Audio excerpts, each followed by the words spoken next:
దేవుడు తన సంకల్పాన్ని బయలుపరిచాడు కదా. దేవుడు తన సంకల్పాన్ని బయలుపరిచాడు కదా. పౌలా, రాజుల ఎదుట నేను వాడుకుంటా, అన్ని జనుల ఎదుట నేను వాడుకుంటా. విన్నారా? ఇశ్రాయేలీయుల ఎదుట నా పాత్రగా నిన్ను వాడుకుంటా రా అని పౌలుని సేవలోకి పిలిచాడు కదా. ఎన్ని ఆటుపోట్లు వచ్చాయో, ఎన్ని అపాయాలు వచ్చాయో. పౌలులో ఈ ఆత్మ సంబంధమైన పని మొదలుపెట్టింది దేవుడే, కొనసాగించింది దేవుడే, ముగించేది కూడా దేవుడే. విన్నారు ఈ మాట? ఆరంభించింది ఆయనే. నేను అప్పుడప్పుడు చెప్తా కదా, ఆట ఆరంభించేది ఆయనే, ఆట ఆడేది ఆయనే, ఆటను విజయవంతంతో ముగించేది ఆయనే. మనం చేయాల్సింది ఏంటో తెలుసా? నిలవబడి ఉంటే చాలు. కొంచెం గట్టిగా చెబుదాం. అనండి ఒకసారి. ఆమెను కాదు అంటారు కదా, మీరు అబ్బాబ్బలే చెప్పారు. మీరు ఓరక నిలిచి ఉండండి. ఇప్పుడు మీరు మమ్మల్ని చూసి అబ్బా జ్యోతక్క బాబోయ్ బాబోయ్ బాబోయ్ జరిమాను అమ్మో బాబోయ్ అది ఇది అని అనుకుంటారు. వాస్తవం చెప్పాలంటే అంత గొప్పవాళ్ళమేం కాదు. మీరు అనుకునే అంత గొప్పవాళ్ళమేం కాదు. మరి ఎట్లా సక్సెస్ అయ్యారయ్యా? ఆయన కృపను బట్టి నిలవబడ్డాం. ఆట ఆడింది ఆయనే, ఆట ఆడుతుంది ఆయనే, ఆటను విజయవంతంగా ముగించేది కూడా ఆయనే.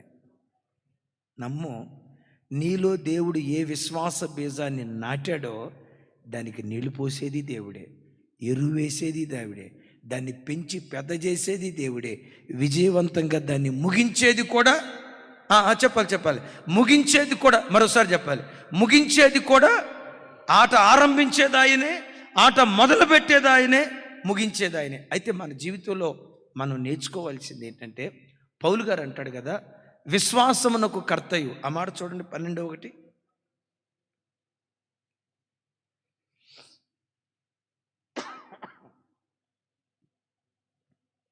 12:1 నాతో కలిసి చెప్పండి. ఇంత గొప్ప సాక్షి సమూహము మేఘము వలె మనలను ఆవరించి ఉండగా, విశ్వాసమునకు కర్త, దాన్ని కొనసాగించే యేసు వైపు చూచుచు. వినండి, నా వైపు చూడండి. 11వ అధ్యాయం విశ్వాస వీరుల పట్టిక. అమ్మ, ఏ పట్టికరా తల్లి? ఏమండి విచిత్రం చూడండి. హానోకు నుంచి మొదలుపెట్టాడు పౌలు గారు. హానోకు అట్లా బ్రతికాడు, అబ్రహాం ఇట్లా బ్రతికాడు, నోవా అట్లా బ్రతికాడు, ఇస్సాకు ఎట్లా బ్రతికాడు, యాకోబు అట్లా బ్రతికాడు, యోసేపు అవసాన కాలంలో ఎలా బ్రతికాడని సుదీర్ఘ అధ్యాయం. ఒక రకంగా చెప్పాలంటే పాత నిబంధన అంతా, విన్నారు ఈ మాట, పాత నిబంధన అంతా అపోస్తుల కార్యం 11వ అధ్యాయంలో రాయబడింది. ఎంత గొప్ప విశ్వాస వీరులను గురించి మాట్లాడి 12వ వచనం ప్రారంభంలో అనాల్సింది, ఇదిగో ఎంతమంది విశ్వాస వీరుల గురించి చెప్పే కదా, ఆ విశ్వాస వీరులను చూస్తూ మీరు సాగిపోండి అనాల. అనకుండా ఏమంటాడు తెలుసా? ఎంత గొప్ప సాక్షి సమూహము మేఘము వలె మనల్ని ఆవరించి ఉన్నందున, ఆ సాక్షి సమూహాన్ని చూస్తూ మీరు వెళ్ళండి అనలా. ఏమన్నాడు?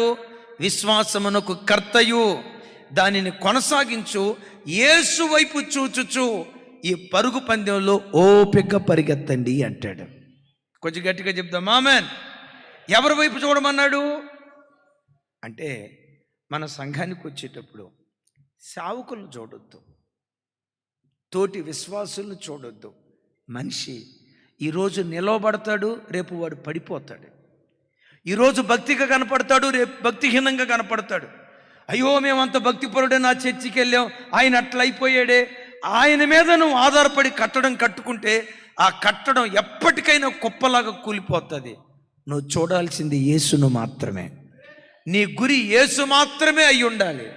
కూర్చున్నా లేచినా, నేను ఎప్పుడు చెప్తా కదా, బ్రతికిన ప్రతిరోజు యేసులాగా నేను బ్రతకాలి, యేసులాగా నేను జీవించాలి, యేసులాగా, యేసుకు ప్రతిబింబంగా నేను ఉండాలని యేసే మన గురయుండునుగాక.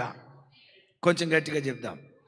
యేసును గురిగా పౌలు కలిగాడు కనుకే ఒక సవాలుతో కూడుకున్న మాట గలతీ సంఘంలో అంటాడు. చూడండి, ఆ మాట టిక్ చేసుకోండి.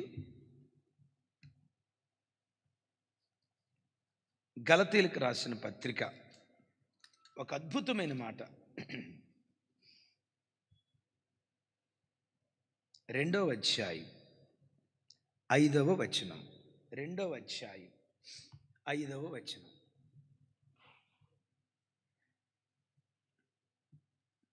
నాతో కలిసి చెప్పండి. సువార్త సత్యము మీ మధ్యన నిలుచున్నట్లు మేము వారికి ఒక్క గడి అయినా లోబడుటకు ఒప్పుకొనలేదు. చప్పలు కొడుతూ అందరం ప్రభు వారికి స్తోత్రాలు చెప్దాం. లైవ్ చూస్తున్న బిడ్డలకు కూడా ఒక సవాలుతో కూడుకున్న మాట. నేను మిమ్మల్ని అడుగుతా, అబ్రహాము ఒక్క గడి అయినా సాతానుకు లోబడ్డా లేదా చాలాసార్లు లోబడ్డా? సరే, అది మీరు టకామని చెప్పలేకపోవచ్చు. గడిచిన 2 రోజుల నుంచి దావీదు గురించి విన్నారు కదా. దావీదు గారు తన జీవితంలో కనీసం ఒక్కసారైనా సైతానికి లోబడ్డా? చాలాసార్లు లోబడ్డా? ఇప్పుడు దావీదు గారిని చూసామనుకోండి, దావీదే 10 మార్లు పడిపోయాడు. నేను కూడా 2-3 సార్లు పడిపోతే నష్టమే ఉంది. వాళ్ళని చూస్తే పడిపోతాం. పౌలు దావీదును చూడలా, దావీదును గురించి విన్నాడు.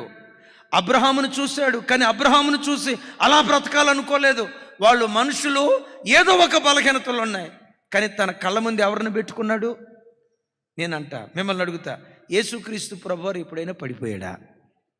ఎక్కడైనా సాతానికి అవకాశం ఇచ్చాడా? ఒక్క గడి అయినా దుష్టుడికి లోబడ్డా?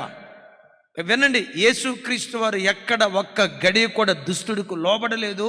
అపోస్తులుడైన పౌలు కూడా ఒక్క గడి కూడా సాతానుకు లోబడలా. తమ్ముడు, చెల్లి, ప్రతి క్షణం నువ్వు శోధించబడతావు. కొన్ని తప్పులు సహజమే కదా అని అనుకోలేదు పౌలు. పౌలు సమర్పణ ఏంటో తెలుసా? సాతానుగాడికి ఒక్క గడి, చూడండి, ఒక్క గడి కూడా వాడికి నేను లోబడకూడదు. అంతగా తన పట్ల దైవ సంకల్పం నెరవేర్చబడటానికి అంత నిక్కచ్చిగా దేవుని కొరకు తాను బ్రతికాడు. యేసయ్యకి మహిమ కలుగును గాక. తానలా బ్రతకటానికి తన్ను తాను సమర్పించుకున్నాడు గనుకే ఆట ప్రారంభించింది దేవుడే, కొనసాగించింది దేవుడే, విజయవంతంగా ముగించింది కూడా ఆ దేవుడే ముగించాడు.